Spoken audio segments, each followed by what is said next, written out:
This meeting is being held in conformance with the Sunshine Law. Notice of time, date, and place has been furnished to the Bergen Record and the Ridgewood News. Notice has also been posted on the bulletin board of the Administration Building. Would the clerk kindly take the roll? Mayor Giordano. Here. Ms. Saracola. Mr. Ritchie. Here. Mr. Schatz. Here. Mr. Shalero. Here. Mrs. Sherman. Here. Mrs. Weber. Here. Everyone kindly rise for the Pledge of Allegiance. Pledge allegiance to the flag of the United States of America and to the republic for which it stands, one nation, under God, indivisible, with liberty and justice for all. Let us have a moment of silence for all our Waldwick veterans and all veterans across our country who have given the ultimate sacrifice to keep us free so we can assemble the way we are tonight.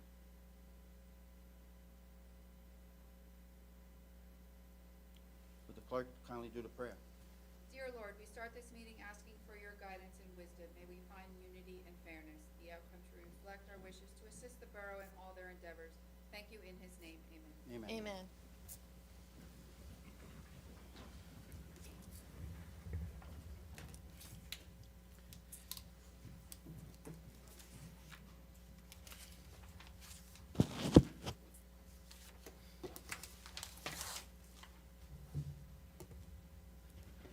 Tonight, we do not have any proclamations or presentations, so we'll get right to the mayor's report and the report of the committees. Under my report, just a couple of items.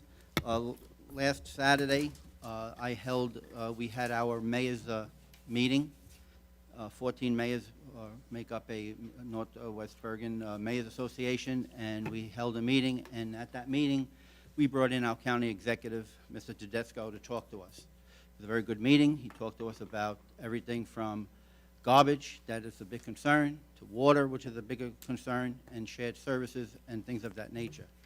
Our next meeting will be held in March, and at that time, we are going to bring in the director of the shared services so that he could explain to us how municipalities can work with each other with shared services to save some money.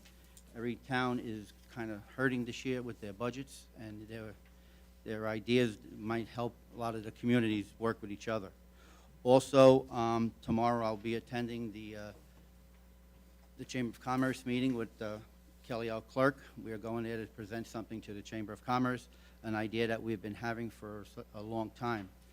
In the beginning of the year, or even at the end of last year, we talked about the new banners that are going to be put up on the poles, which can be purchased by veterans. And we just spoke with the Gates Flag Company. Everything is set. So what we're going to do is we're going to let the Chamber of Commerce know what we're doing first, because they are our chamber and they are working with us. And then from there, we will announce it to the public when they will go on sale. There's requirements that you have to follow, and it's going to be on a first-come, first-served basis. Unfortunately, we cannot put these banners on every pole. We're restricted on what we do on the poles. Also, on March 14th at our council meeting here, we are going to bring in the ambulance corps and the police department. Each organization has done a very good job, went above and beyond in different events that took place in our community, and we're going to thank them and give them certificates of recognition, recognizing them for what they have done in certain areas in Waldwick. And that's all I have to report. Financial Administrative Committee, Mr. Shalero. Thank you, Mayor. This time of year, it's all about budget preparation. And the governing body, the mayor and council, with our staff, have had 2 budget meetings so far, on a Saturday and a Tuesday where we didn't have a mayor and council meeting. So we've spent a lot of time reviewing the budget for 2023. We still have work to do, and we're going to be hopefully moving along because our timeline is to finish our discussions on the budget and to come up with a final presentation to be able to introduce the budget on March 14th. But there are a lot of things that have to happen between when we finish the budget and when it's introduced. We have to prepare certain budget documents according to state requirements. The numbers have to be reviewed by our auditor. So there's a number of things that go into concluding our work and introducing it to the public. So when we finish our normal agenda tonight, we'll be staying to continue the discussion that we've had ongoing. So we're making good progress, and it's looking pretty good, and we'll have more to report at our next meeting. Fire and Police Protection Committee, Councilman Saracola. Thank you. So beginning with the fire department, they ended January with 11 calls for service. 3 of those were mutual aid requests, including 1 house fire. Drills this month consisted of annual mask fit testing, in-house fast team refresher, annual rope inventory and inspection, as well as an equipment maintenance night. The police department, we do not have a report tonight. Thank you. Thank you. Public Safety Committee, Councilwoman Sherman. Thank you. The WALVAC report for the month of January, 43 calls were answered by 20 members total. 36 calls, on 36 of the calls, the units arrived on scene in less than 5 minutes. 6 calls, the unit arrived in 5 to 10 minutes, and 1 call, the unit arrived in 10 to 15 minutes.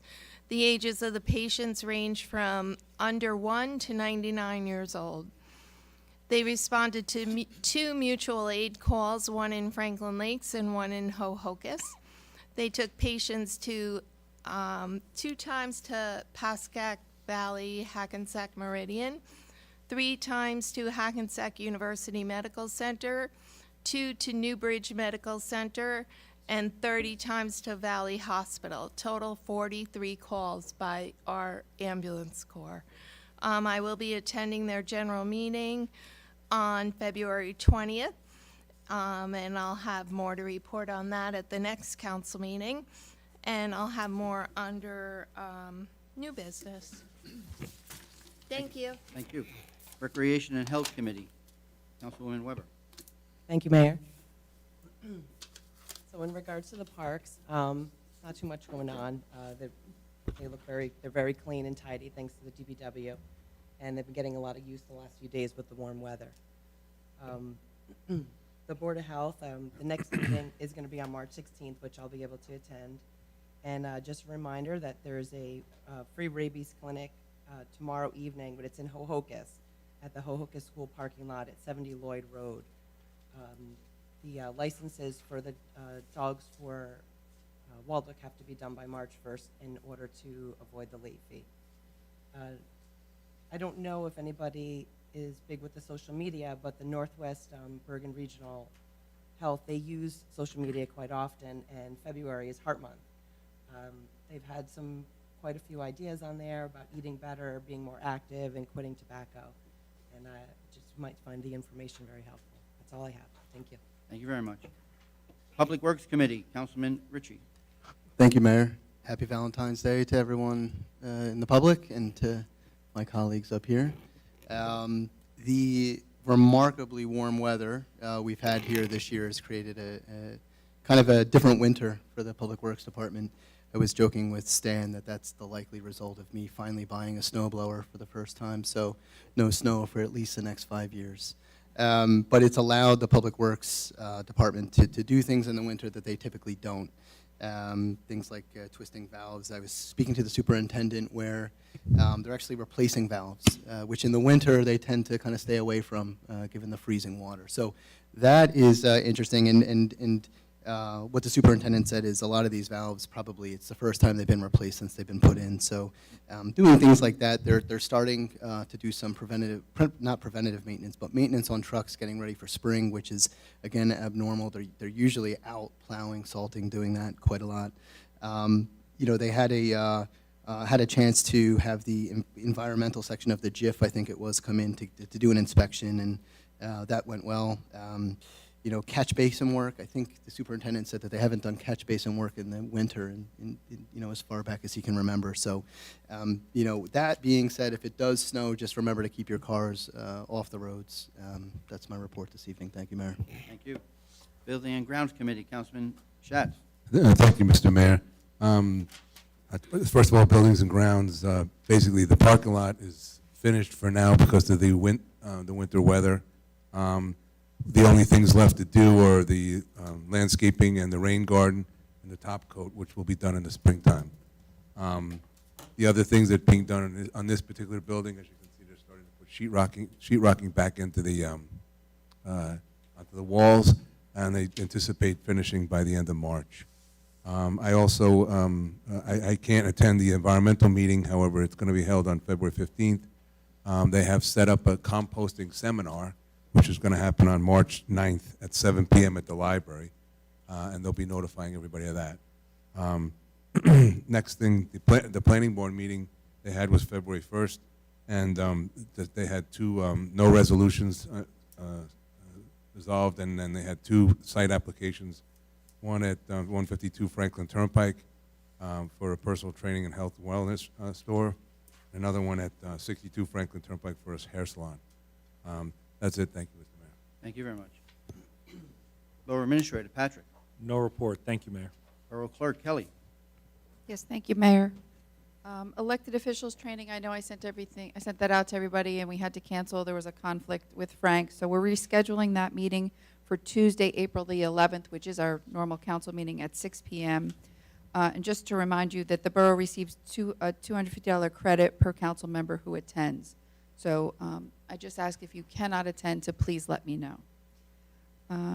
Tatiana and I will be attending the Bergen County election officials training next Friday. I guess we'll get a better idea of what's happening this year with elections, what machines we'll be using, and how that's going to go down. Finally, I'll be attending the Municipal Clerks Association of New Jersey Conference from March 20th to the 23rd. Classes include Daniel's Law, First Amendment audits, record management, Oprah, the New Jersey League of Municipalities legislative update, and as well as our annual meeting. So I'm looking forward to. I haven't gone in quite some time, so I'm looking forward to going to that. And that's all I have. Thank you. Thank you.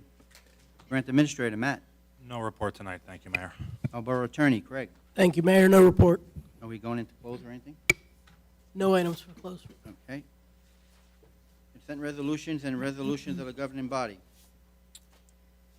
Be it resolved that the following resolutions herewith listed by consent, having been considered by the governing body of the Borough of Waldeck, are hereby passed and approved. 2023-86, approval of consent. 2023-87, approval of minutes, regular meeting, January 24th, 2023, and special meeting, February 4th, 2023. Policy votes. A, Waldeck Chamber of Commerce requests to hang the Waldeck 5K banner on the fence located at the end of East Prospect Street beginning April 1st, 2023. B, Waldeck Chamber of Commerce requests the assistance of the police, DPW, CERT, fire department with the Chamber of Commerce 5K run and 1 mile walk on Sunday, May 7th. C, Waldeck High School requests the use of the municipal pool on June 12th from 10 a.m. to 3 p.m. for the senior class barbecue with a rain date of June 13th with lifeguard staff requested. D, the class activity parents of Trapehagen and Crescent request to use the municipal pool on June 15th from 12 p.m. to 8 p.m. for the 5th grade splash party with lifeguard staff requested. E, Mark Goodell requests to use Pavilion B on July 15th from 1 p.m. to dusk for a remembrance gathering with alcoholic beverages being served. F, the Waldeck Fire Department requests to use Pavilions A and B on June 17th from 9 a.m. to dusk for a party honoring Tom Pinkham with alcoholic beverages being served. 2023-88, authorizing renewal of group dental benefits program for eligible employees and their covered dependents through the Delta Dental of New Jersey, Incorporated. 2023-89, award a non-fair and open-ended contract with RF Reveille Construction Corp. in an amount not to exceed $30,000. 2023-90, award a non-fair and open-ended contract with Core and Main LP in an amount not to exceed $40,000. 2023-91, award a non-fair and open-ended professional service contract with H2M Architects and Engineers for hydrogeological and compliance services in the amount of $25,000. 2023-92, award a non-fair and open contract with CMC Rescue for firefighter bailout systems in the amount of $18,000. 2023-93, approving the transfer of junk title to All Points Automotive and Towing. 2023-94, authorize Midland Park Continuing Education Summer Camp to use the Waldeck Municipal Pool for their campers. 2023-95, approval of termination and retirement of William Schmidt. 2023-96, cancellation and refund of taxes, Block 35, Lot 77. 2023-97, authorize Colleen Ennis, CFO, to maintain a petty cash fund in the amount of $400. 2023-98, authorize cancellation of a funded bond ordinance appropriation. 2023-99, cancellation of tax sale certificate 2022-00629, and refund of purchase funds. 2023-99, tax overpayment various 2023-100, redemption of tax title lien 22-00628. 2023-101, payment of vouchers. Do we have a motion and a second to accept? Motion by Don, second by Paul. On the question, anyone? I have to recuse myself from the minutes. I was not at the last meeting. Okay. Anyone else? Thank you, Mayor. I just want to mention on 2023-98, cancelizing a bond ordinance appropriation. This pertains to the project we did at Ted Bell Park. This was a combination of grants and matching funds from the borough to basically rehabilitate the entire park. Fortunately, the project came in under budget, so we could take the rest of the money that was not needed for the project and return it to our capital fund. And that's what this does. Anyone else? 2023-94, is that the camp that was here last year? That came into this, coming back into Walden? From Millen Park? Yes. And we're doing everything like we did for them last year. The only difference is they asked for an additional day this year. So last year they were here once a week. This year they had asked for twice a week. Part of the reason is last year the weather was such that they had to cancel the majority of their sessions, and they were hoping with 2 times a week they could get, knowing that some are going to be canceled due to rain, they can get some more time. And pool director's all right with this? Yeah. Okay, good. Anyone else? Clerk, please take the roll. Ms. Sericola? Yes. Mr. Ritchie? Yes. Mr. Schatz? Yes. Mr. Shalero? Yes. Mrs. Sherman? Yes. Mrs. Weber? Yes. Adoption of ordinances with public hearings. Would the clerk kindly read ordinance number 2023-01? Ordinance number 2023-01, an ordinance to create Chapter 35 Business Insurance Registry and requiring liability insurance and annual registration requirements for businesses and owners of a rental unit or units in the revised general ordinances of the Borough of Baldwick. Anybody from the council would like to comment on this ordinance that was just read? Yeah, thank you, Mayor. So we introduced this a couple of weeks ago. Essentially, this is being driven by changes in the state requirements, where the state is requiring that businesses now provide proof of insurance, and they're putting the onus on the municipality to document that. So any business or rental property that is going to be requiring a certificate of insurance with certain minimum limits, that they will have to report that and provide documentation to the municipality to prove that they carry the required insurance. Anyone else? If not, I close the council's comments. Anybody from the public would like to comment on this ordinance that was just read?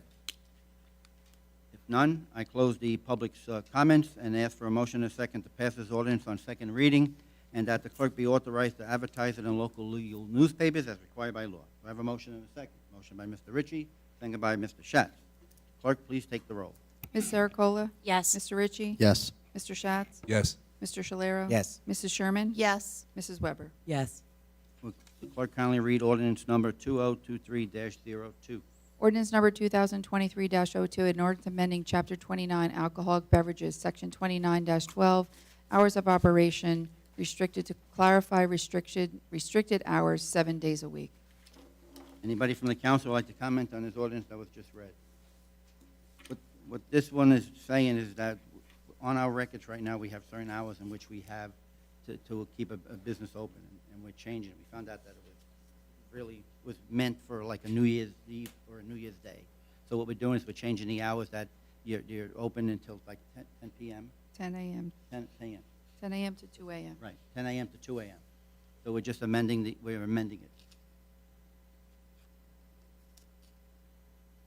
We're just fine-tuning everything. Anyone else from the council? If not, I close the council's comments and ask anybody from the public that would like to comment on this ordinance that was just read. Yes.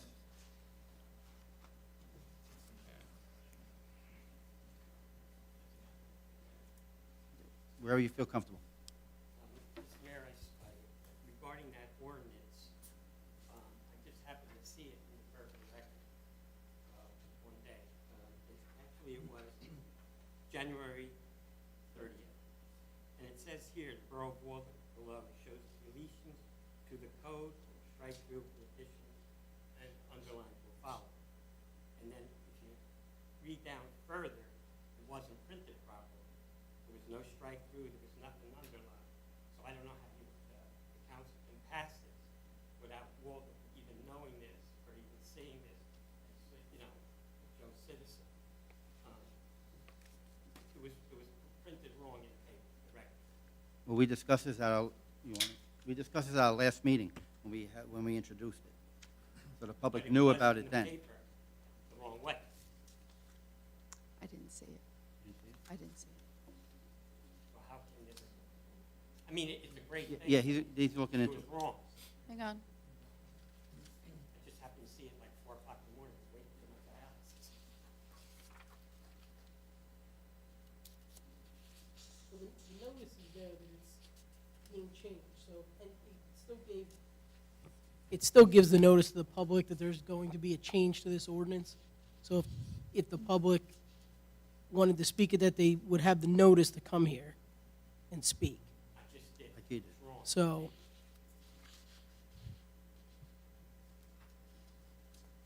trying to pull it up.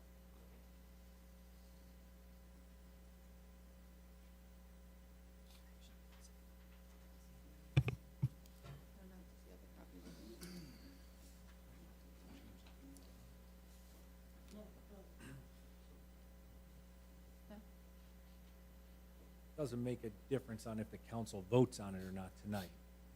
If the council's comfortable doing so with the understanding that there may or may not have been the underlines and strike-throughs in the text of the ordinance as published. Does council want to vote? I guess. But it's wrong. So, It's wrong. yeah, so this was in the paper January 30th, so if people were interested in finding out what was missing, they could have contacted us for additional information. So there was opportunity for the public to learn more between then and February 14th. So I'm okay with it. But it's wrong. And the advice, It's wrong. It's wrong. thank you. We're gonna let, I mean, God forbid it happens again, to something more important to the town people of Walden. Mhm. I mean, we have a great council, mayor, everybody. I think it should be redone. The advice of council is the council can vote on it if they choose to. So if they approve it, it means then nothing for me to come up here and show you, say that it was wrong. Do you have any substantive argument with the ordinance? It's wrong. No. With what is, It was printed. with the agenda Yes, correct. sitting there, do you have any comment regarding the substance of the ordinance? Not what was in the paper, because the paper could have screwed up printing it, but that doesn't change the legal right of this council to adopt it this evening. No, I mean, it's wrong. I don't know the rules with the alcohol beverages. I'm not familiar with them. I know people who have licenses. I know establishments, yes. It's I actually mean, maybe they didn't see easier it, for them. maybe they did. It actually is more generous for them. This actually benefits any license holder, this ordinance.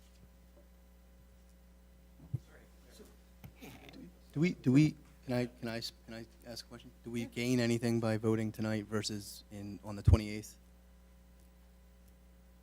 Do we lose anything? Oh, Mayor, if I may, only if there's an expectation that it be re-advertised. So if the council's interest is that we re-advertise it, then certainly there would be a benefit in the council not voting on it tonight because it would give the opportunity for the clerk to re-advertise it in the paper. If the council tonight is satisfied that while it wasn't printed in the paper correctly, but there was proper notice given to the public and any public was given the opportunity to come here tonight and speak, then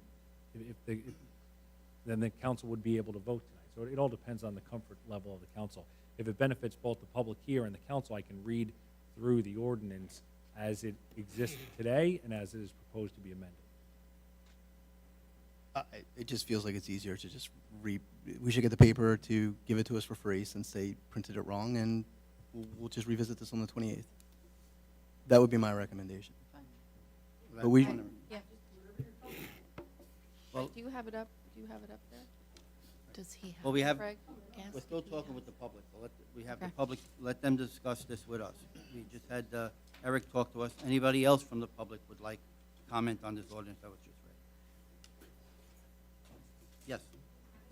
Yeah, you know what, if you don't mind, if you could just come up and just state your name and address for us.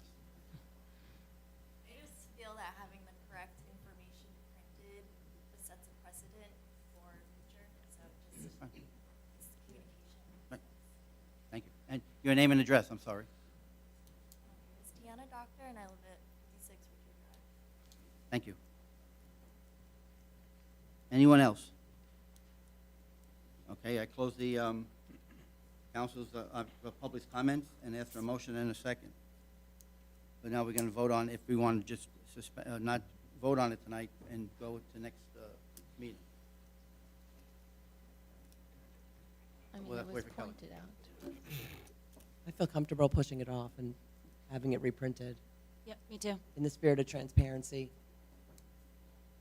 Yeah, it was pointed out to us that there was a legitimate error. I feel it won't hurt us to wait 2 weeks to approve it.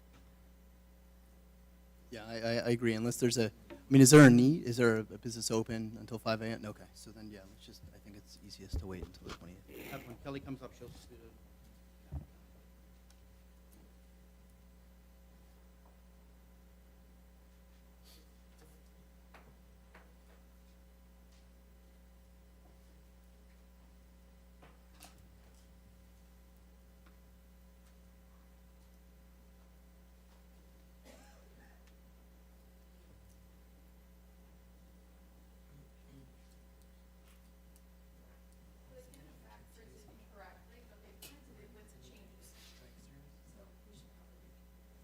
Okay.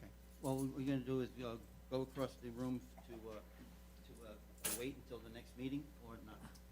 Okay. So they printed it with the changes. They did the work. That's what they did. Okay, So you're doing it, do a count on who's going to wait for the next meeting. okay. Ms. Sarah, Yeah, and republish it. Ms. Saracola? Yeah, we'll push it till next meeting. Okay. Mr. Ritchie? Yes. Mr. Schatz? Yes. Mr. Shalero? Mrs. Sherman? Yes. And Mrs. Weber? Yes. Okay. Okay, so we'll have it So I'll re-advertise and we'll put it on for 28th. Yep. Thank you. 28th. Okay. Yeah. We have two introduction of ordinances. The first one is ordinance number 2023-03. Did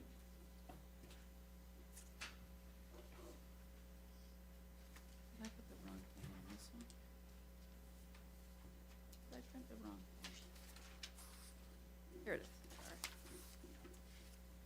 Sorry. Ordinance number 2023-03, an ordinance amending Chapter 91 Vehicles and Traffic, Section 16 Metered Parking, and Chapter 48 Fees, Section 91-12.2 Vehicles and Traffic, Parking Meter Fees. A motion and a second is in order to move and pass this ordinance on first reading and that it be advertised in local legal newspapers as required by law, setting a public hearing 2 weeks from tonight's meeting at 7:30 p.m. or soon thereafter as the matter may be reached. Do you have a motion and a second? Motion by Mr. Ritchie, second by Mr. Schatz. Anyone on the question? Thank you, Mayor. So this ordinance is to make changes to the code that governs the 40 on-street metered parking spaces around the train station. Those spaces had previously been metered with physical meters at each space. We've moved to a pay-by-phone, pay-by-app system, and the meters have been removed. So this ordinance reflects the changes of the meters being removed and you now being required to pay by the phone or by the app.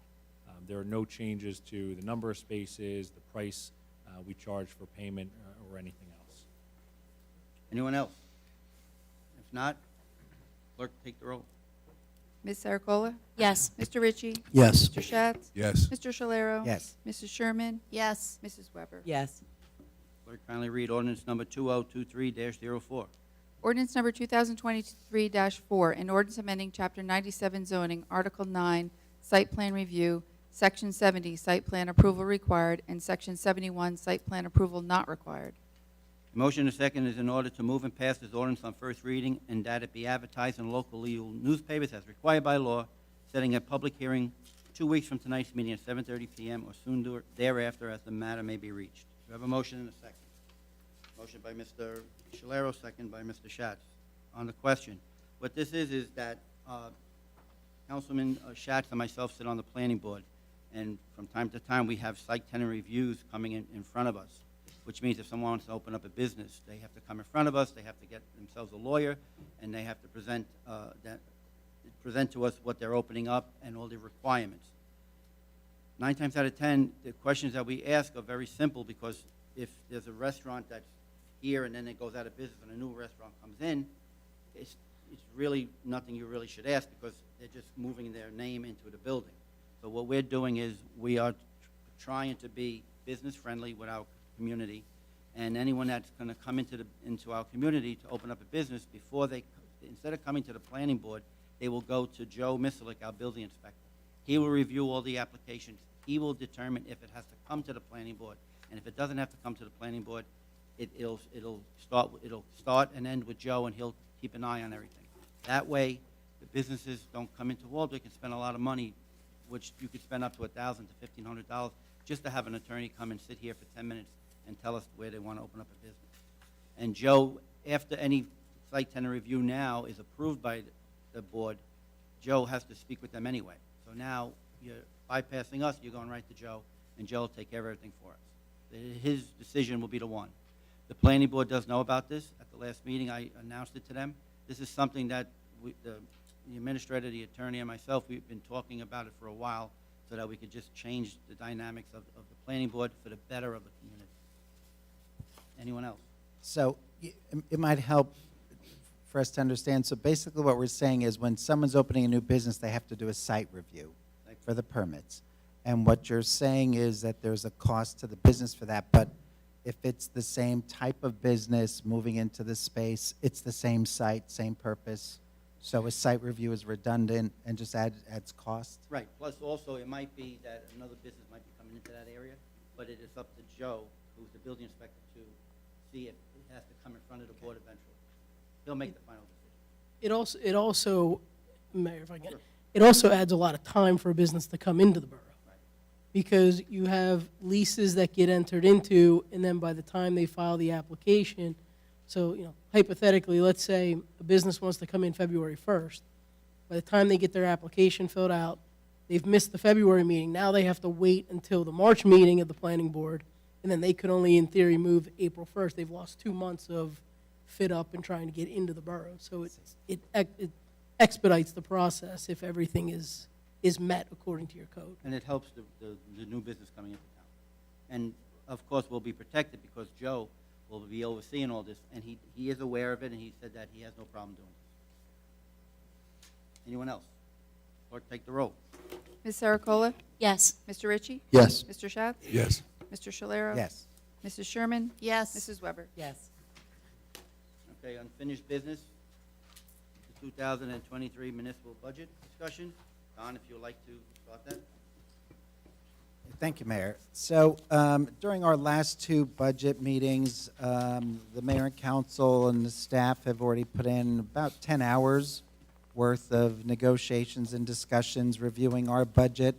A couple of things have changed since our meeting on the operating budget side, but what I recommend, Mayor, is that we look at the capital portion first, because that seemed to be a little more clear-cut based on the work we did last week.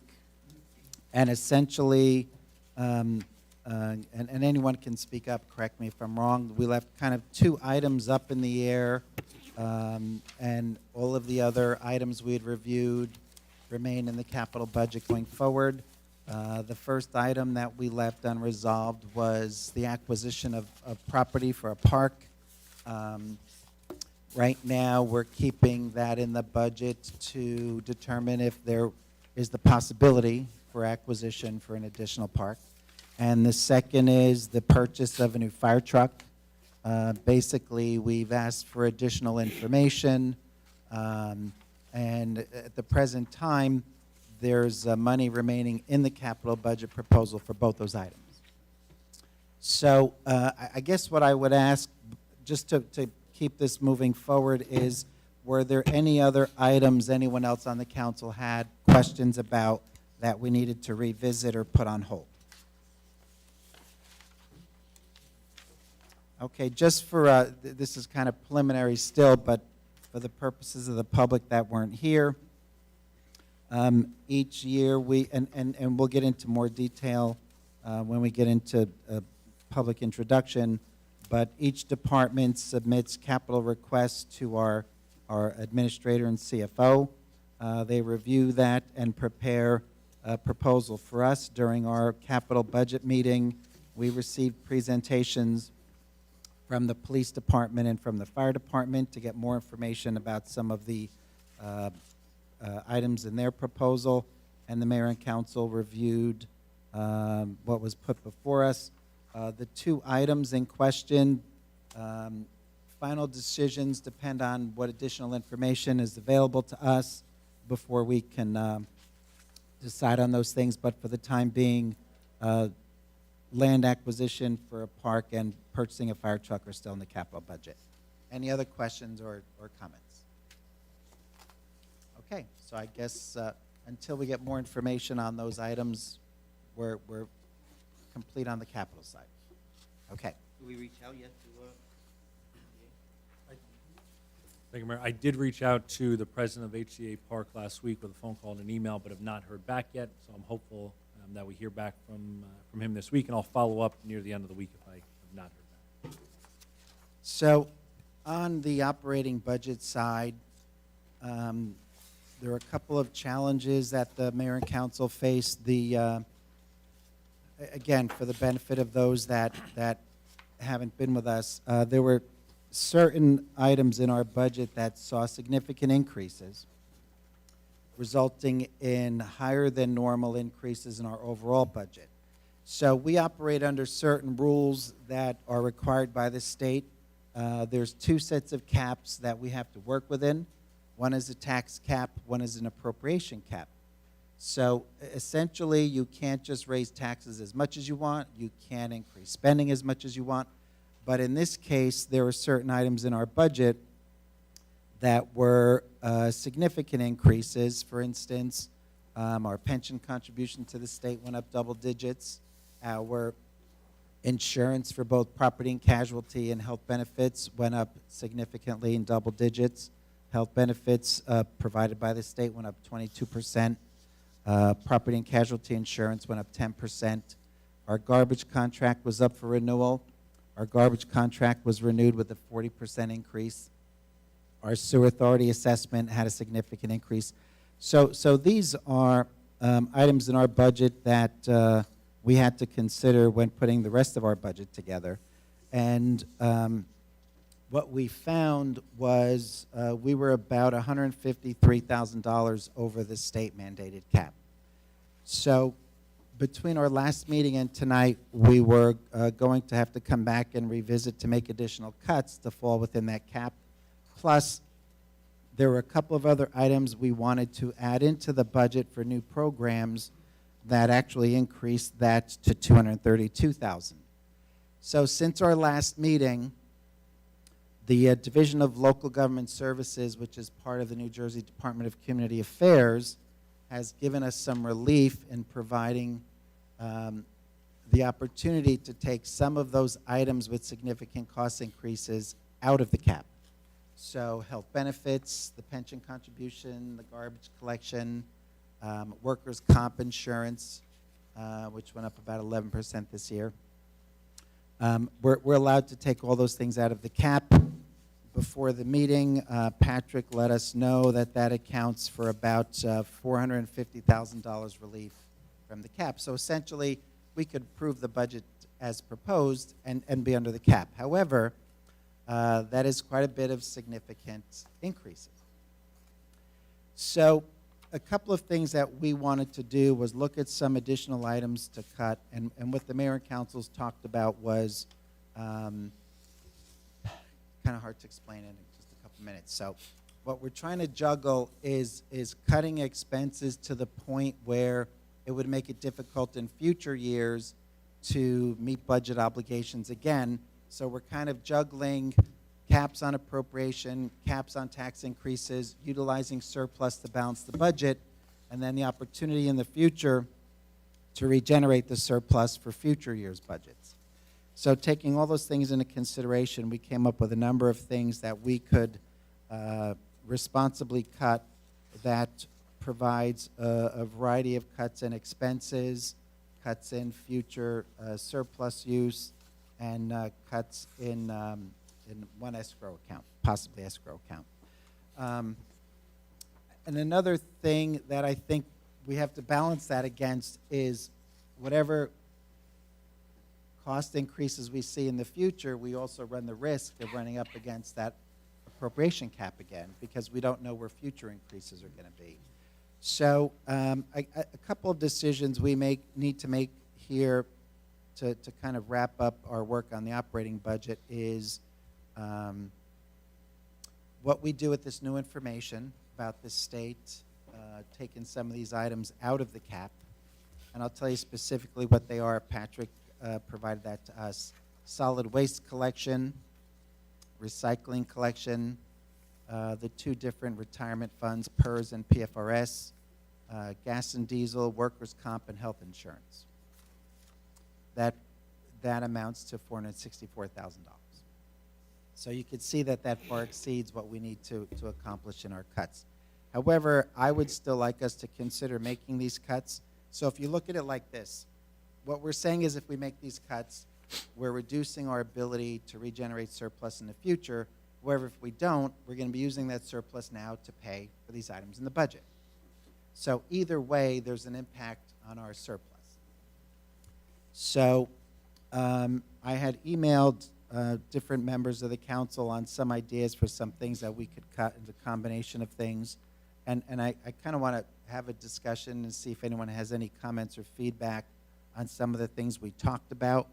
So let's start with first the three items that were in question that were proposed for new programs to add back to the budget. It was the scanning and storage program, the police accreditation, and the high visibility jackets. So I had proposed incorporating those into the budget and therefore needing to meet the new budget cap cuts of $232,000. Anyone have any comments on that? I think the accreditation, that could, do it also with the jackets. And we need to have our police department, know what's going on all the time, and, if they need help to get things done, because they're changing things so fast in this country or the state, we should, make sure that they have the right tools to do it. Yeah, I think just for clarification, the police jackets they're wearing so much gear across their chest that they're reflective jackets, and jackets can't fit over, and they'd have to go out of pocket if they want to do this. So that and the accreditation makes sense. The scanning, I think we may want to wait until we hopefully get some relief in future years on some of these costs. If any of them stabilize, that might be something that I would recommend putting off for this year. I also agree with that same situation. The only thing about just to add about the vests, I believe we were going to try and get some kind of grants to pay that off or get it through donations type of thing. So it might end up being, we'll put it in there, but we might be able to get it back.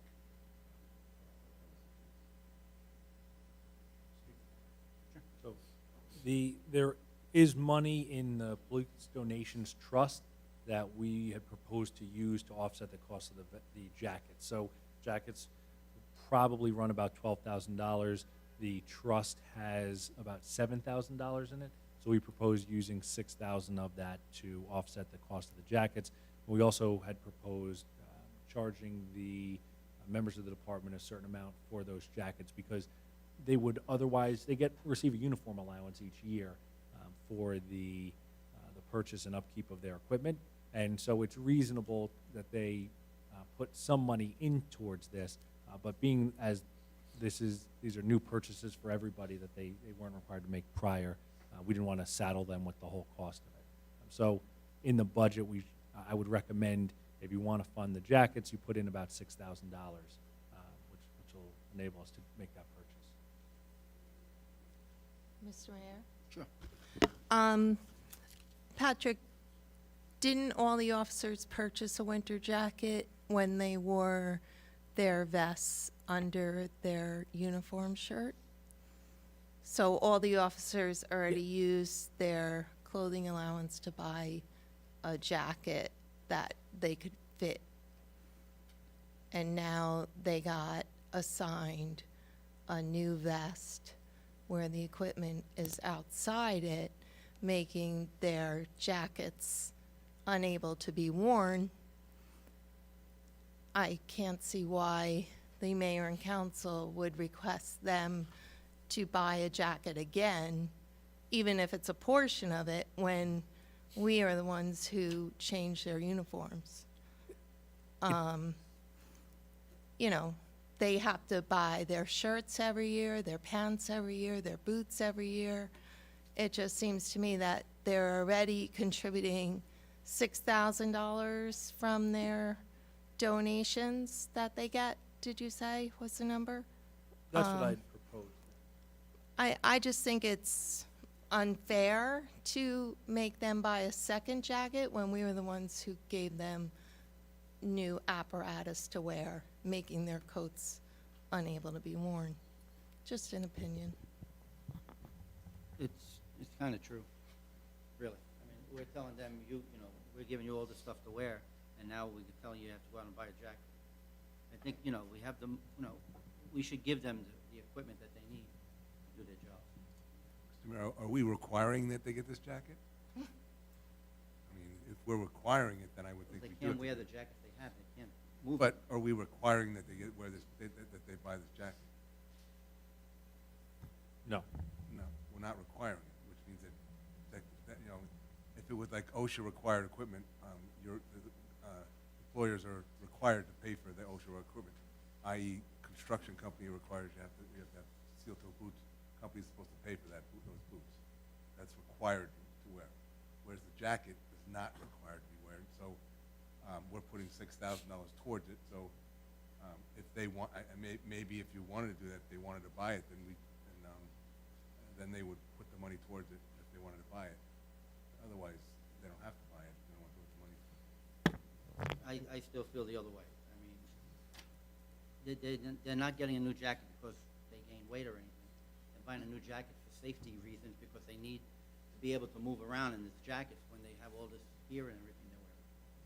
I mean, that's just like. And if they're outside for a car accident or something, you know, it was 0 degrees on Christmas, and if an officer's outside for 2 hours on a problem, what are they gonna do, freeze? Like, So if I understand this, we're trying to decide if we're going to spend $6,000 or $12,000 here. Is that correct?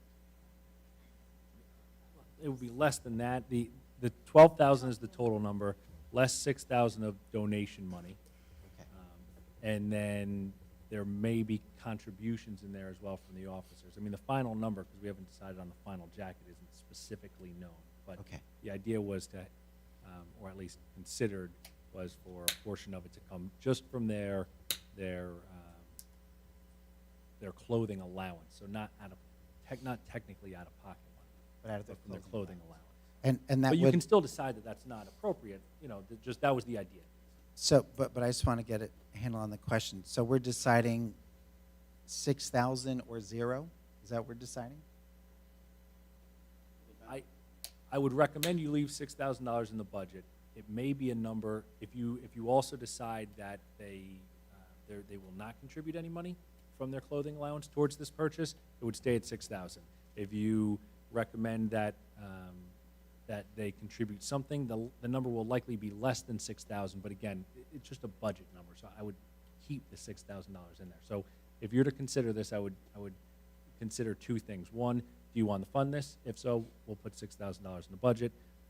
Two, do you want the police officers to make any contribution from their uniform allowance? If you do, we'll handle that on our end. The $6,000 stays in the budget.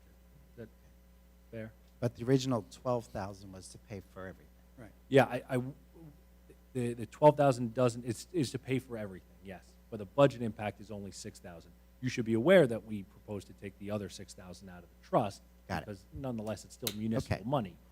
But it's Got it. not, it's not municipal money that flows through the trust. Okay, I'm okay with the 6,000.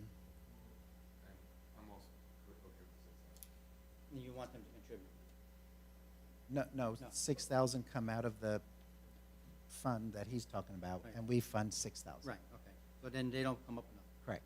Okay.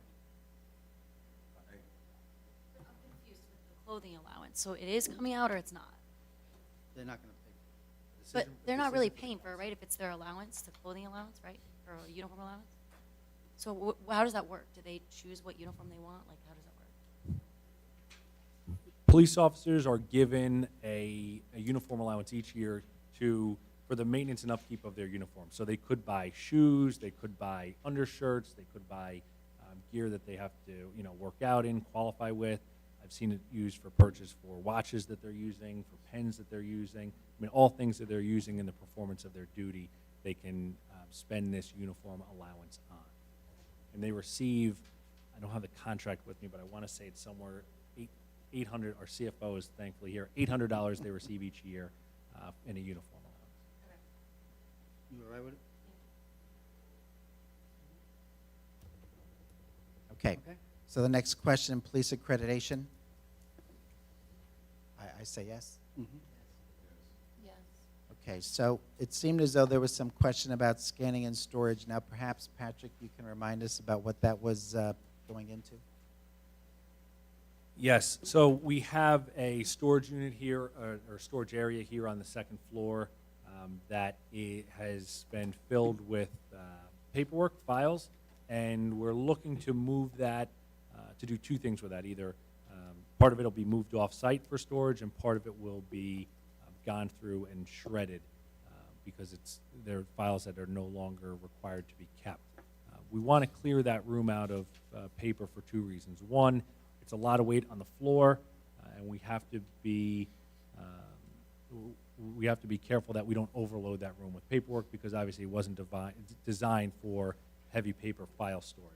Two, there is a discussion for that room to be used in another purpose, potentially office space, and it's something that the council's previously supported in offering it by lease to the Northwest Bergen Regional Health Commission.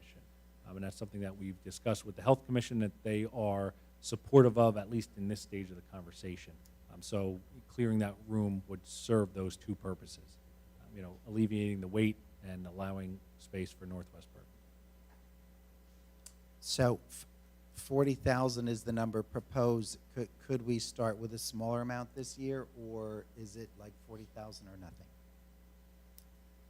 Well, we would do as much as we can with whatever funds you provide to us, but I think that if you're going to undertake this project and you want to clear that space and make all of it available for Northwest Bergen or any other use, it wouldn't help to do it piecemeal because what's going to happen is once that room's cleaned out, we're going to have to fit it out. So you're talking air conditioning, drop ceiling, new carpeting.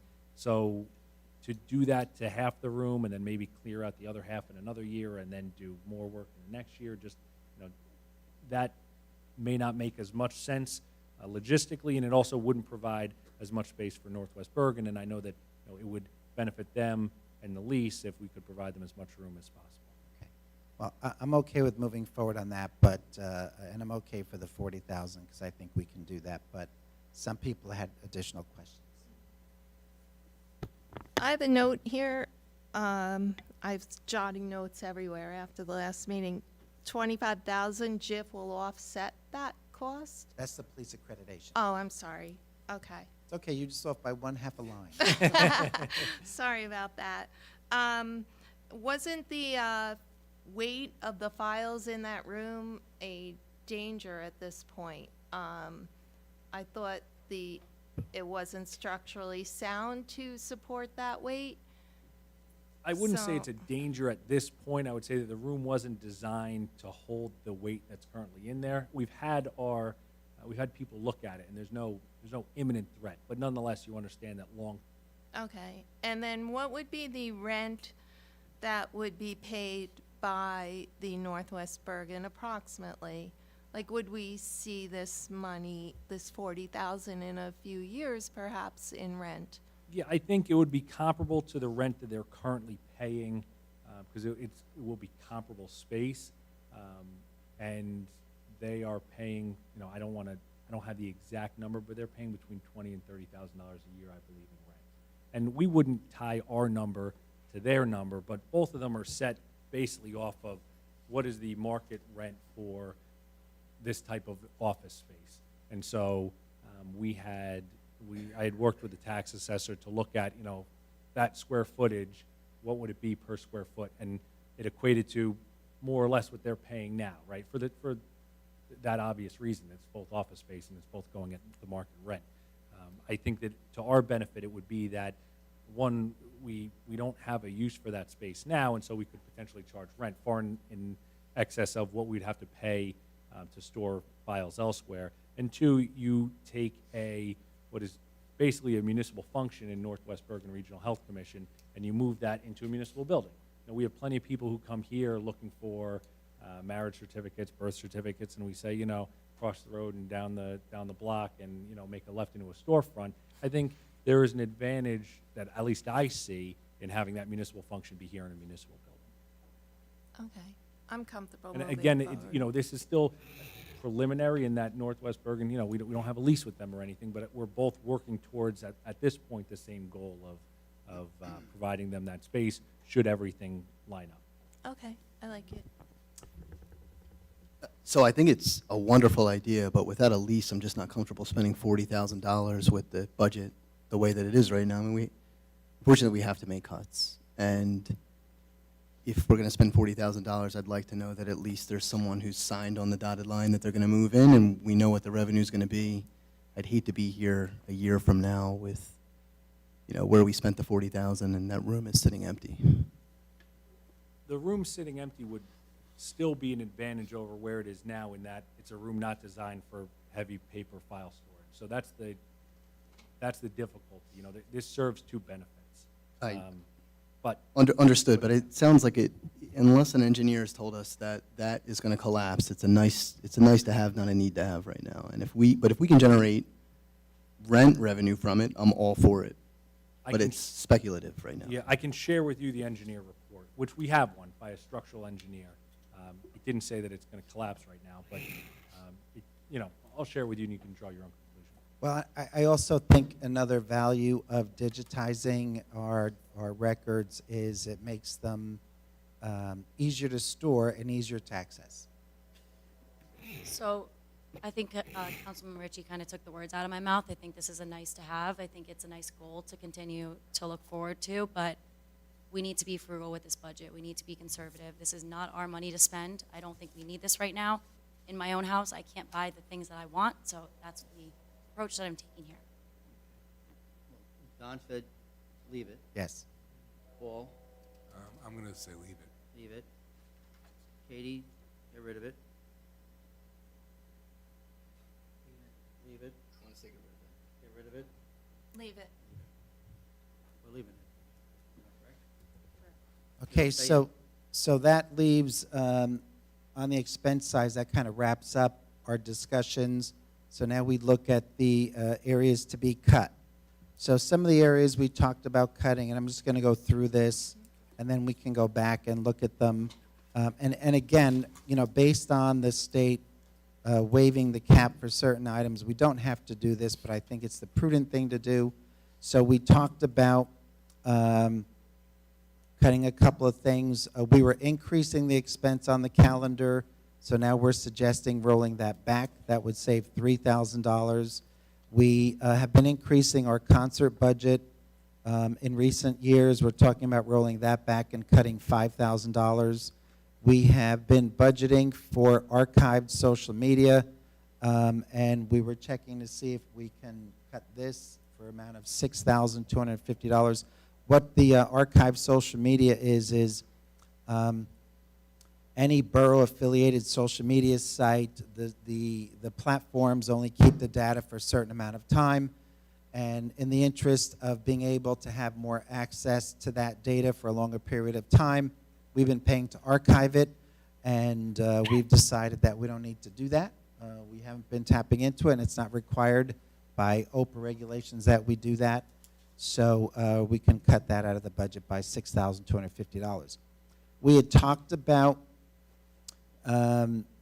discontinuing the printing and mailing of the spring and fall updates, but I think that is one area that we might want to consider keeping. It was $1,500, so I would suggest keeping that, not cutting it. OEM, we were increasing that budget to $2,500, so we're talking about rolling that back to $1,500 and cutting $1,000. One of the items where we were proposing cutting was our salt budget for $50,000, and just in case that makes anyone nervous, it's not going to result in a snowstorm tomorrow. We're not jinxing anything. What we are able to do is any unspent funds from prior years on this line item, we can put in an escrow account, and we have built up an escrow account in this line budget. So by reducing our salt expenditure by $50,000 doesn't really put us at risk. We've had an escrow fund, sort of an escrow fund for leaf disposal and grass disposal because we get that done for free. So we could cut $35,000 there. We feel like we've over budgeted electricity by $10,000. Our medical by $30,000. We could suspend hydro raking for a year for $20,000. We can cut community TV by $1,000. DPW overtime by $40,000, legal appeals by $17,500, reserve for tax appeals by $15,000. We have a vacancy in our DPW. We can postpone filling that vacancy to October 1st at a savings of $19,000. So overall, with these cuts, we wind up with, because I've crossed some things out and added things back, about $245,000 in cuts, which exceeds our goal by about $20,000. And we're definitely keeping the spring and fall update. That is what I would propose. Anyone else have any thoughts? I think it's wonderful. A lot of work was done, put into that. I think that that's the right list, and I just commend, you and whoever put the work into defining that.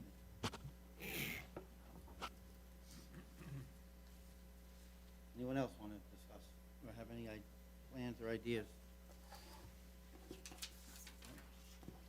Good, Don. Okay, so we'll keep the spring fall updates. Yes. Sorry, Kelly.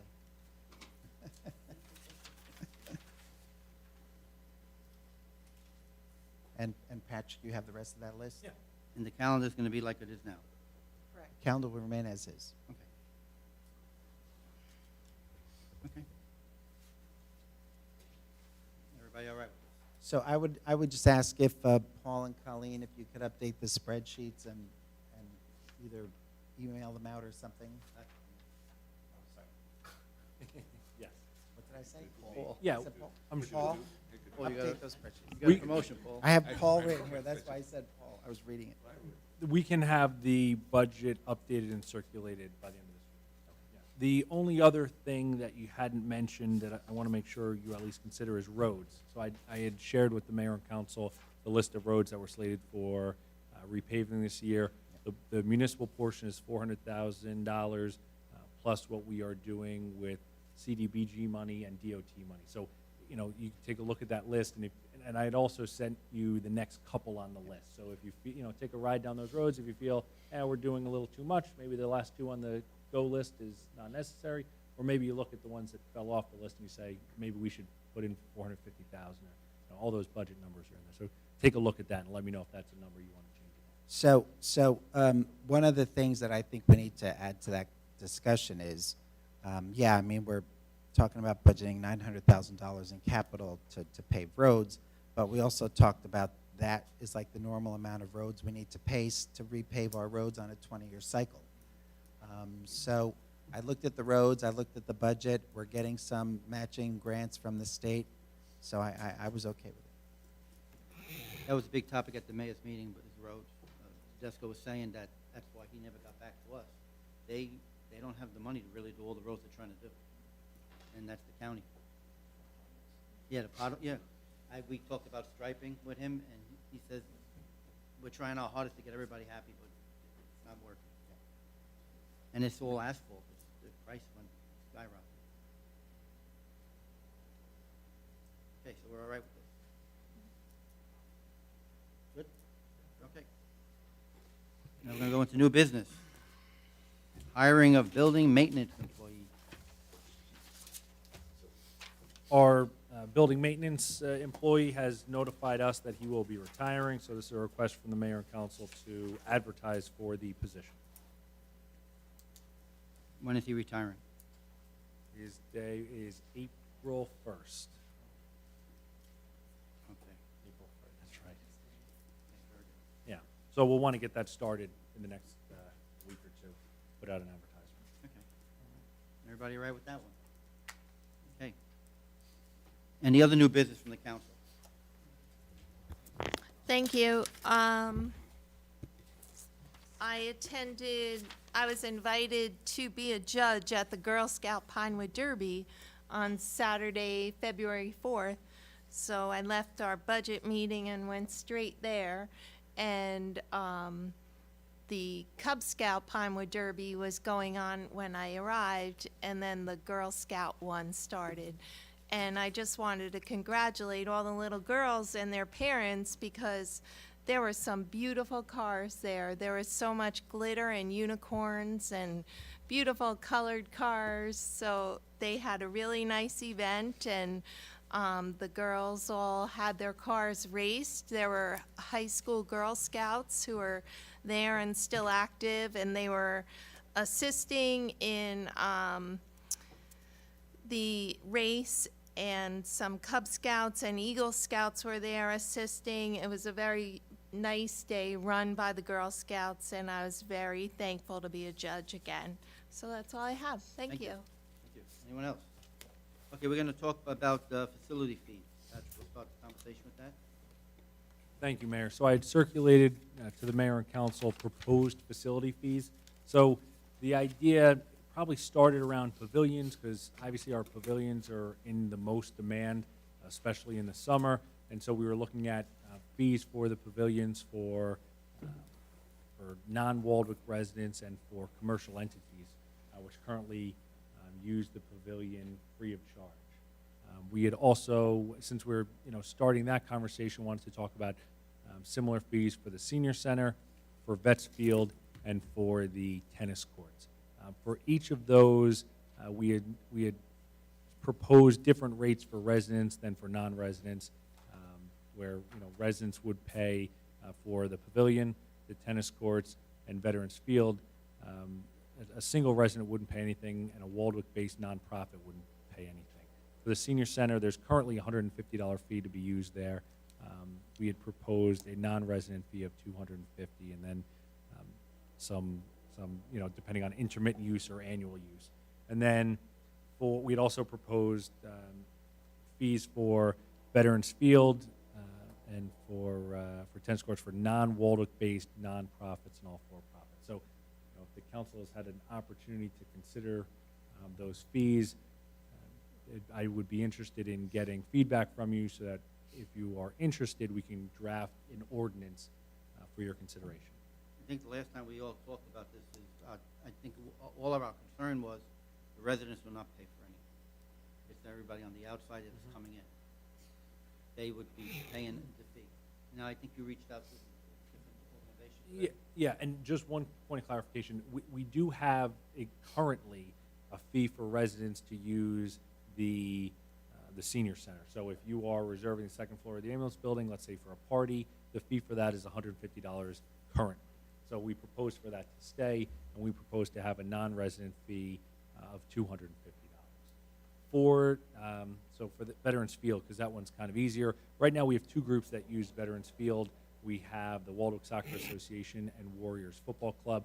I know that the Waldwick Soccer Association is a nonprofit, and they operate like a Waldwick Rec program, so they wouldn't pay a fee. I spoke with Warriors Football Club, They are also a nonprofit. 97% of their participants are Waldwick residents. So they would also not pay a fee, at least as it's proposed. Or, at least my concern was, I didn't want, and I didn't think it was the interest of the council to provide free park space for organizations that, charge their members high fees, or who have, they cut 50% of the people who try out. We want to support people where anybody can go out and play.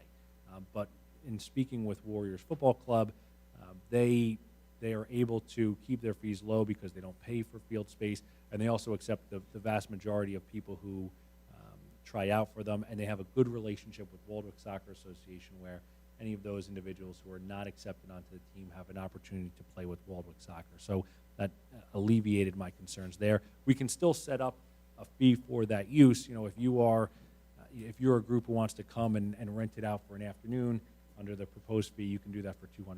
That'd be Veterans Field. For the tennis courts, we from time to time get requests from tennis instructors to hold lessons on the courts.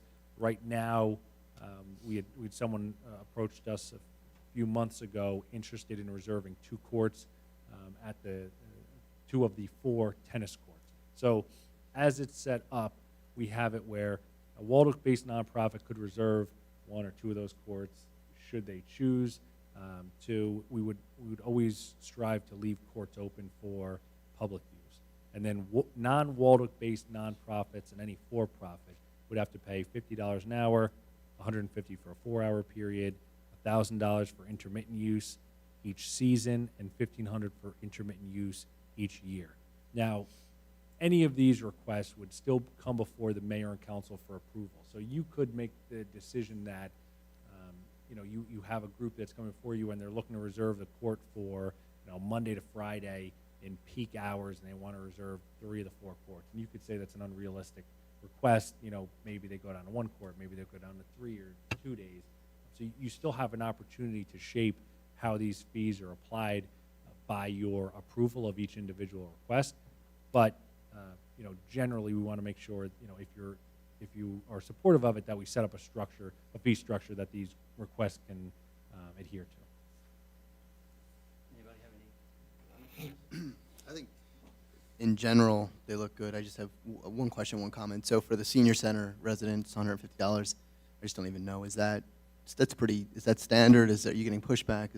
That's pretty low, right? I mean, I'm comparing it to kids' birthday parties, and that's a fraction of, Yeah. Okay, so that's pretty. And for the people we charge, that's probably all we get, because otherwise they're nonprofit. So it's Boy Scouts, Yeah. Girl Scouts, Senior Club, Italian Club, right? So the only people who are really being charged are those, birthday Yeah. parties, retirement parties. And even those are very infrequent. We don't have that as much as we did Okay, as soon as we had COVID. Yeah. It's really okay, stopped. But it was very active. okay, Yeah. okay. They have a lot of the kids' parties there because you got to remember that building there, you cannot have alcohol. Right, That's why everybody goes involved. right, okay. And for the tennis lessons, so are we talking private lessons, or are we talking big group lessons? At least, it could be anything is set up underneath this fee structure. But I know that the group that had approached us recently, they were looking to take up 2 courts, 3 days a week, and they were looking to do evenings from 3 or 3:30 till 7 o'clock.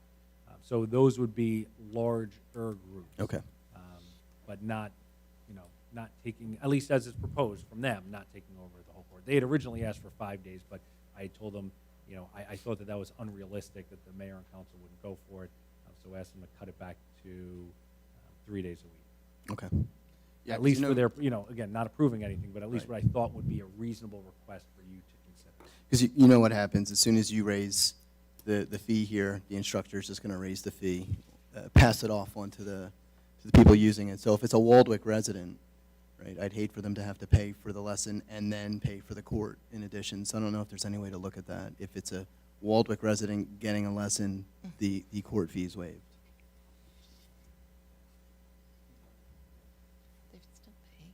Yeah, They're paying the instructor, and Yeah. the instructor is going to just push this fee onto the Yeah. individual. That's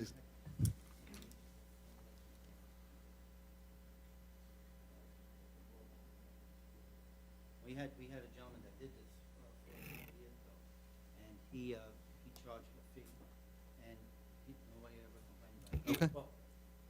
Okay.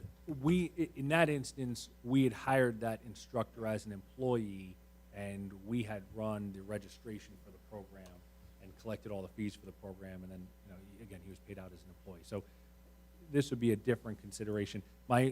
It could work like you proposed. My frustration may be that we don't have a mechanism to ensure that they're keeping the rates low, That's They may say, go to Waldo because they don't charge, and I can keep the Right. rates the same and put more in my pocket.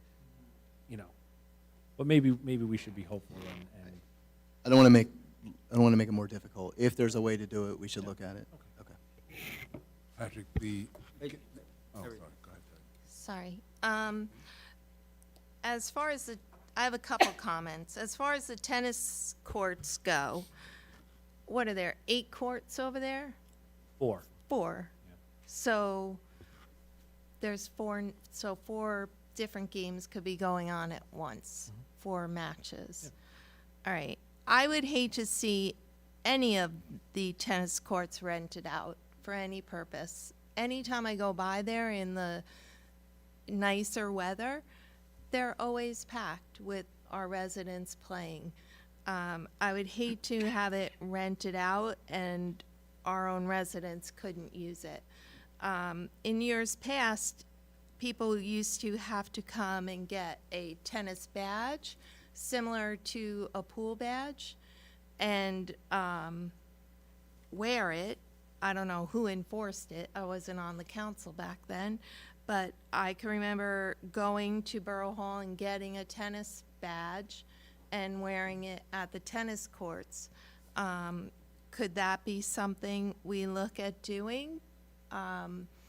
Because now that we have it striped for pickleball, we're going to have these groups coming in there, which is fine, but I don't want it all taken up, and then our residents who want to go there with their child on a Saturday have no chance of getting a court because it's rented out or used by an organization. Just an opinion. And then I know I'm the lone person here, but you're charging to use the senior center, but everyone was up in arms for charging to use a pavilion. When are you charging to use the senior center to make up for the cleaning cost when the function's over? Because that same borough resident could go to the pavilion and pay nothing. I kind of look at the pavilion as like the pool. Everybody doesn't join the pool, but those who do join the pool pay to use the pool. I feel it's kind of the same way because the pavilion gets wear and tear. I think a minimal cost if you're going to have a organized party there. I think a reasonable fee to use that pavilion is worthy. You know, if a family wants to go there for a picnic after work, of course it's free. But if you're holding a wedding reception there, which people do, and it's free, and then our poor DPW men have to go there and clean up after this whole party and spend hours cleaning it when they could be doing something else in town instead of cleaning up after this free party. Just 2 points I make. Thank you. Anyone else? Paul, you want you done? So to Councilwoman Sherman's point, would it be possible for the tennis courts to just say that we're only going to rent out 2 tennis courts at a time and then leave 2 open for whoever wants to come by and use it? Yeah, so that's how I had proposed it. Okay. It's a per court fee with a maximum of 2 courts. And again, any of these requests will come before the mayor and council, so you're going to have an opportunity. Maybe the only request I've gotten recently, they're looking to do it during the week, right? So Monday, Tuesday, Thursday, I think it is, or Monday, Wednesday, Thursday, depending. So you may say, all right, during the week, 2 courts is appropriate, but if someone put in a request for a weekend, you may say only 1 court or not at all, right? You'd still have that opportunity to make a consideration based on what you think the overall need would be for walk-on tennis. Yeah, Well, now you got it. I remember. Thank you, Mr. Mayor. In Councilman Ritchie's example, we don't charge for a resident just to go onto the court and use it. In his instance, could he, as a resident, reserve the court for free? As long as he went and reserved the court for free. As a resident, he could reserve it for an hour, and then he could bring his coach with him. But at least he's reserving the court as a resident free. I think once he brings his coach there, it's a different relationship. He's not a resident enjoying the courts for himself. He's paying someone for lessons. That coach is making money off of the use of that court. So it would be, at least, I believe it would be considered a commercial use. But it would be very hard to. Yeah. Well, but we also don't reserve court time. We don't right now. Right, so if they're going there to give a tennis lesson, it's if there's an available court.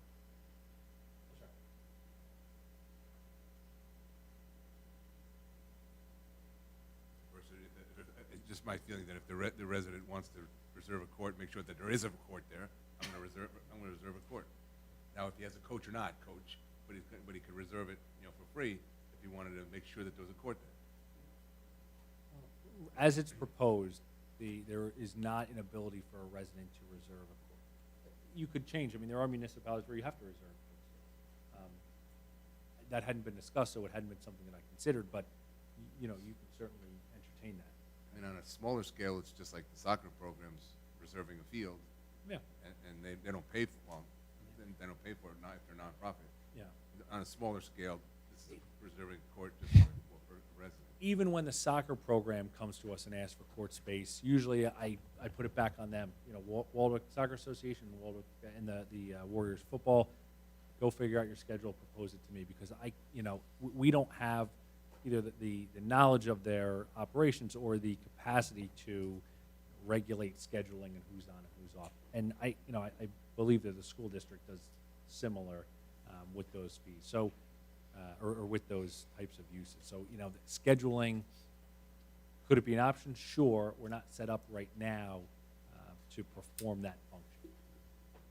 Has anybody called it, decided just one group for the tennis court? Recently, no, but it is a request that I get maybe 2 or 3 times a year, I'd say.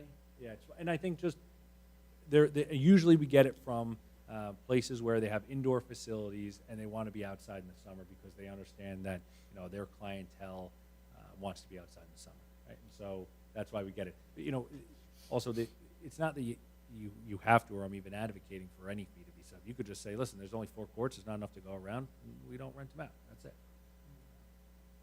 Our residents have to come first. And there's no tracking, like you don't use a software program to see who's using them. So it would be like an administrative issue. I'm trying to book it for an hour as a resident. Yeah, I think like what ends up happening is it's someone. not an automated process. Right. What ends up happening is we make the police department aware when people are reserving any facility, right? So, and then if somebody shows up and they want to use that space, and someone else is there, maybe they call the police department. They're the ones who make the determination that, yes, you have a reservation, no, you don't. If you have a reservation, you could stay. If you don't, you leave. Now, fortunately, that doesn't generally happen. I've never remember it happening. But that would be the only way that we can. Yeah. And then to Councilwoman Sherman's point, I agree with you on the pavilions at Borough Park. Wait. For the residents. Yeah. There should be, even if it's a small fee, just because the DPW does go there and do all the garbages and. Isn't there a There's a cleaning- deposit. There's a There's deposit? a deposit for cleaning. And if you have to clean it, if they have to clean it, you take your deposit. No. If you Right, don't but clean they it, then you're. Generally. The deposit doesn't really go towards cleaning. It only goes, like, if you set off those confetti streamers and they're all over, if you graffiti, if you're, drawn with marker, if you break a table, then we'll keep your deposit. But for general care and maintenance, we do not keep the deposit. So, I mean, if you're considering fees, it would be easy for us and easy for the residents if you, kept it consistent with the senior center, 150 for residents, 250 for non-residents. But again, that's whatever you like.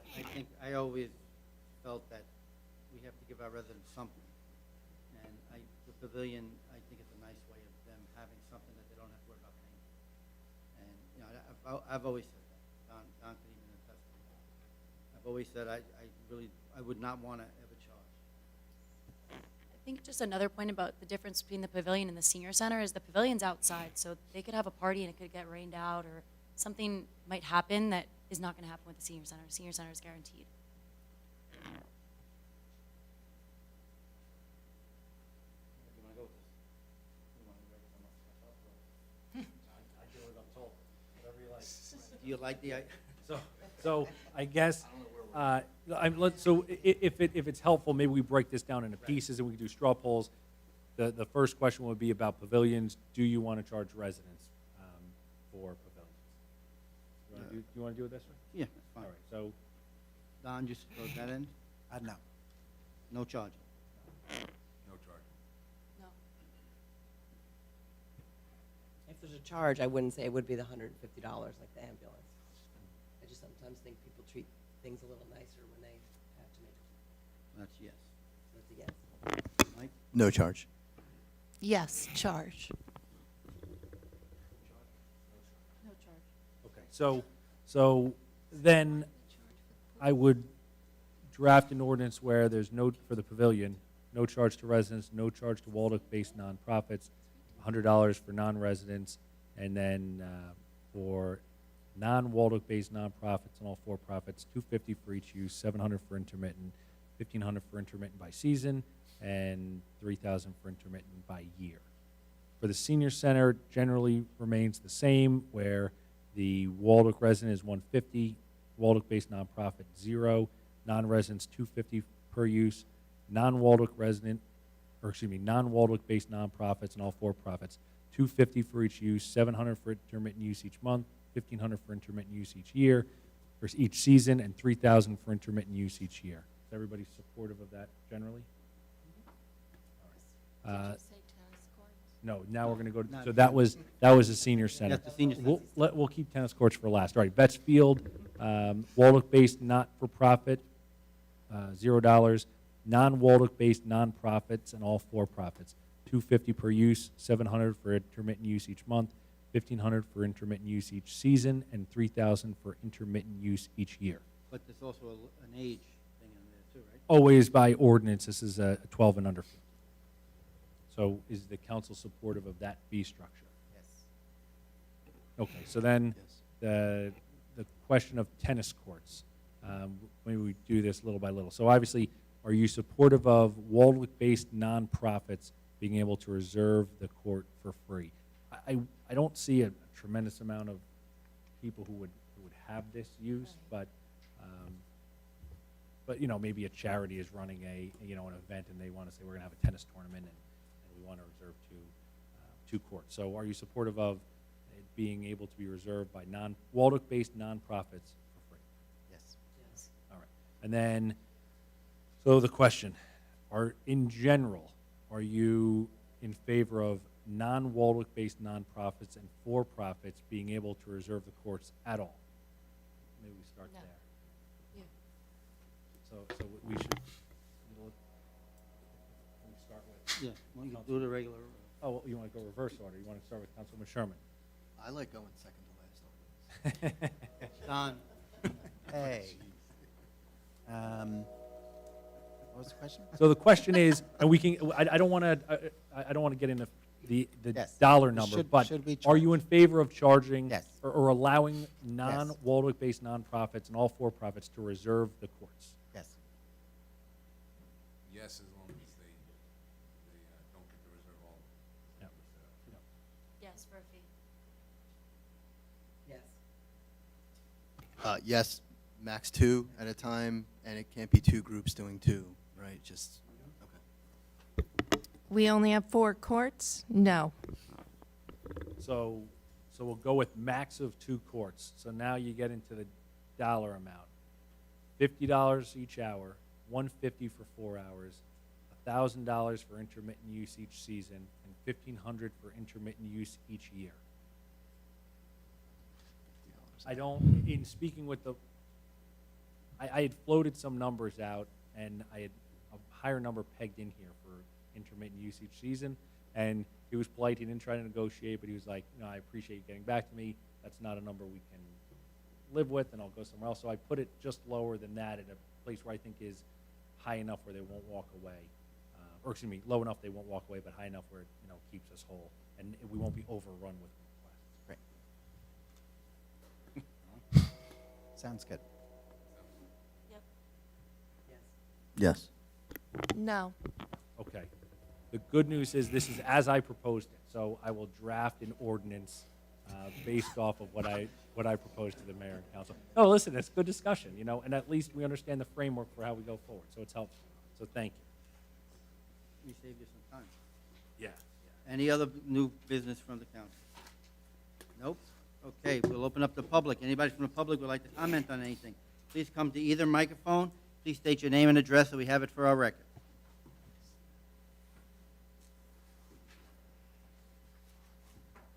Al Colden, Dante Place.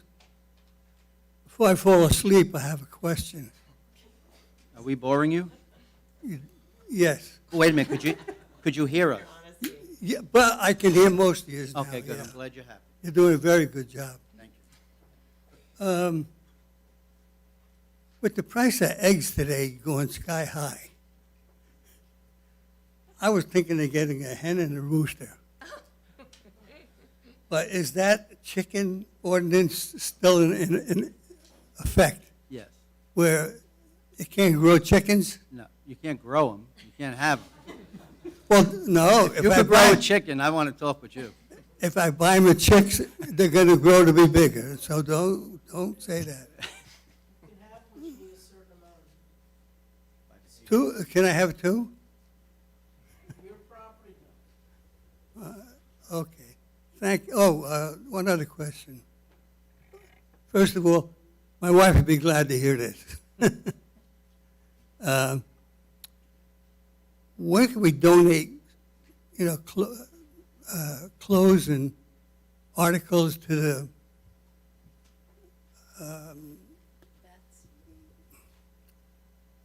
people that just had Earthquake? earthquake. So far, the only place is Patterson, and until I can get my pistol permit, I'm not going over there. Well, why don't we look at, we'll look and see if something is in Bergen County that we could just have you send it. Not in Waldwick, though. No. But we'll look it up. We'll look up for you, and Kelly will call you, because we know where you live and we know your name. Well, if it's in Patterson or Newark, I'm not going. I donate local around here, but I'm not going to take your life in your hands. Thank you, folks. Thank you. Anyone else?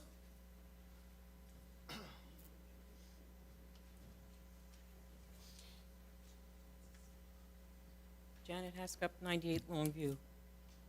I have a question, and it's regarding the garbage.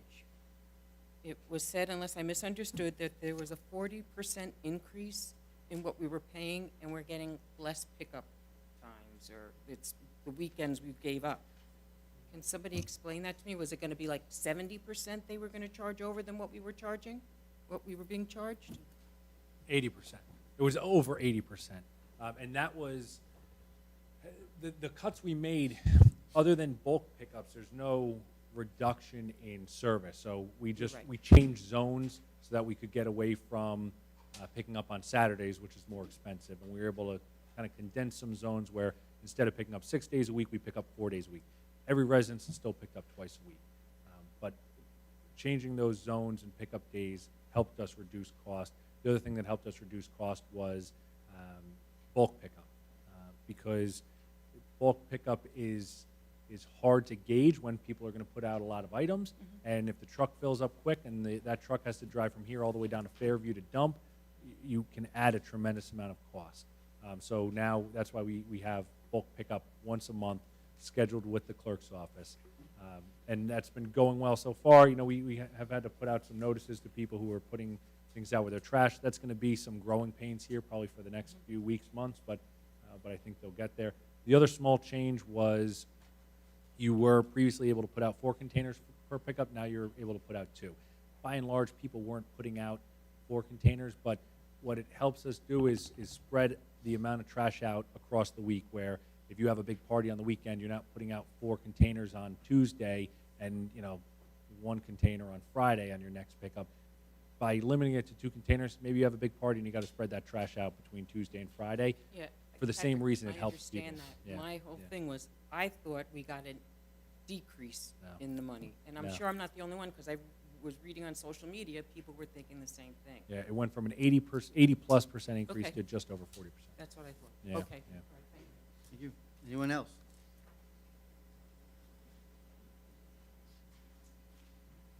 Eric Porter from Van Hampton. I'm just listening to Al about clothing donations. 2 weeks ago, everybody knows there was a big fire in the park where a young 16-year-old lost his life. The landlord was good enough to take the rest of the family to somebody's still in the hospital. But Nellie's in Wall is collecting any kind of clothing for these children. And they really, really need it. And Nellie's has done a pretty big influential in the town, so with that. And also, I know this is National Donor, so if anybody knows anybody who wants to give kidneys, heart, eyes, let me know. I'll hook them up. I can use a kidney, but that's irrelevant right now. It's a Hackensack and St. Barnabas. They're looking for as many as possible. There's 93,000 people that need kidneys right now in America. Thanks, everyone. Thank you. Colleen, I know you've been waiting.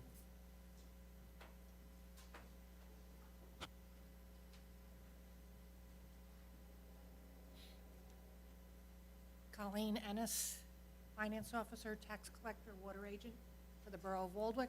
Just wanted to take the opportunity to get on my soapbox for tax. Everybody should know that the senior freeze books have been mailed, and we're starting to get people to come in with it. Everybody's concerned with budgets and tax rates and whatnot. For seniors, it's the most important program if you qualify for people to sign up for.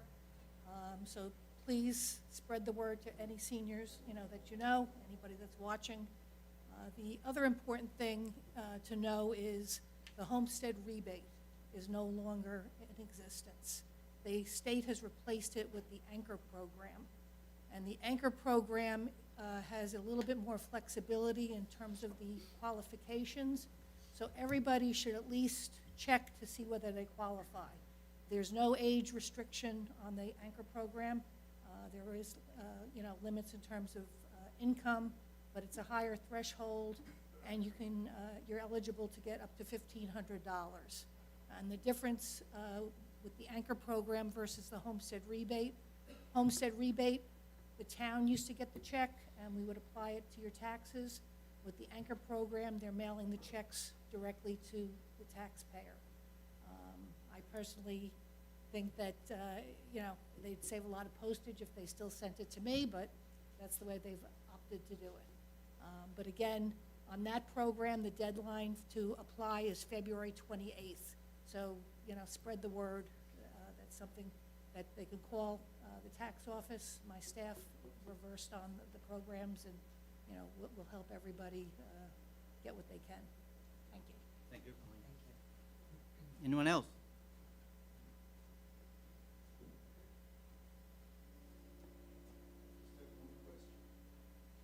Well, sir, please come to the microphone. Give us your name and address so we have it for the record. Greg Doctor, 56 Richard Drive, Waldwick. When are we going to get clean water? We get these notices since last March saying that hopefully we were going to get it in 2022. Now the latest one says 2023 or 2024. Our expectation now is late '23, early '24. As we get further along in the process, that number becomes a little more finite. Our delays were in permitting mostly and engineering work. And so at this point, we are waiting for our approval for funding from the New Jersey Infrastructure Bank. We expect to get that any day now. As soon as we get that, we'll go out to bid. And once we open bids and award a contract, we'll understand from the contractor the lead times on all the items that are required from the project. And at that point, we'll have a contracted completion date for the project. It just seems like we're not making progress, like the goalposts just keep moving back as time goes on, and we're not really getting close to that contract and that construction being done. Oh, okay, thank you. Anyone else? You have to come to the microphone, give us your name and address.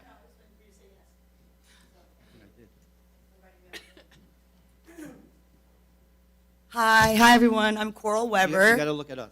I'm just looking back as them as well. You'll have to look at us, not the public. Okay, I'm just letting you know the woman just did this the whole time she talked. It's very rude to me. Okay, anyway, Go look hi at us. Mayor. I'm Coral Weber. I grew up in 41 Hickory Lane, and you know I had a pretty nice childhood. Anyway, and now I live on 42 Zazzetti Street, rear house. Anyway, the water crisis is not being like spoken about as a crisis. I noticed like there's not alarm. People are like, oh, I've been drinking it all my life, and I'm like, yeah, and you have cancer. Like, so that's my alarm is like they're playing it down, and that's kind of scary because it's attacking men's fertility specifically. I don't believe it's not protecting women's fertility either. You know, Rachel Van Wickhouse died of cancer. The Janabelle son had cancer. There's a lot of cancer that's like weird in this town, and like between people on the streets, they're like, I think it's the water. Oh, but we can't prove it. I'm like, go to the council meeting, like talk about it. Anyway, so sorry, it was a weird start the way you talked to me. I'm like shaking now. I was like not nervous at all, but then like the way you approached me was so like rude. I don't see, yeah, like it's not enough to be like, oh, we're gonna do a bid. I'm like, no. This is a serious thing. Like your bodies are being attacked. Like I was a bartender at Amsterdam, and I was like, I wouldn't give people the water. I'm like, I can't with good conscience give them the water. The shower, like it absorbs through your skin. So even if you don't drink it, you're getting it in your body. And they're like, I don't know why my 6-year-old is sick. It's like, you're being poisoned, and it's like, oh, it's no big deal. I'm not blaming anyone either. I'm like, I'm not gonna be here like, what'd you do? Like, people are ignorant. No one knew. It's happening all over the country. My cousin was Emmy nominated for she's a reporter revealing the water crisis in Newark, and that started off like a nationwide like water thing. I marched for water rights, like indigenous rights, like years ago in New York, like, and I was like, you guys are marketing this all wrong. It shouldn't be about the indigenous rights. It's about every single human being on this planet. So Waldeck's go New Jersey for being like the pioneers and like even looking at this, but like, come on, like, why are we? No one's taking it seriously except for a few people. You know, Mr. Doctor, his daughter right there, she's a doctor. Hello, okay, a real doctor. Like, they know their shit. They're the good people, you know, and like, we're smart. Like, some people are smart, but they just don't think it's that big a deal. It's a huge deal. I'm telling you guys, if you don't know, it's a big deal. Like, maybe you just don't know, you know. So I would like to see more aggression of like, hey guys, there's a serious crisis. We're giving you a water discount. Like, dude, I don't know how you guys are. Like, I have to like bathe with freaking like bottled water. Like, you can't, or go to King Spa, which their water is probably contaminated too. But like, you know, it's so serious. It's not being taken that seriously. It's like, this is like, I'm like, how is this room not filled with people like outraged? Like, this is our water. It's like air, water. Like, anyway, God bless you. God bless you all. And any other questions with me? I don't know. Cool. Do you have anything to say about that, Mayor? Mr. Thomas Giordano? Our administrator already spoke to the gentleman about what So, like, but that's not enough, right? Don't you agree? Like, after hearing me speak, did you even know it was that bad? I just want to know, do you know how bad the water is? Like, I think people just don't know. Do you know? Did you know how bad it was? Like, I'm like saying, like, do you drink the water in this town? I do. I would not do that. It attacks your fertility. Like, I would not. Have you read through, like, they're playing it down. I care about you guys. I'm actually moving as soon as I can. Yeah, there's a whole thing between me and the Leonards, but I'm moving, right? I'm not even going to be here. But I care so much about this town. Like, I really do. I'm like, like, I'm a weirdo. I grew up here and it sucks, but like, I care about you guys, and I'm just letting you know if the last thing I do here is like let you know that it's more serious than they're making it. It is. And God bless you. Okay? Thank you. Thank you. Anyone else? If not, do I have a motion to adjourn? Motion by Mike, second by Don. All those in favor?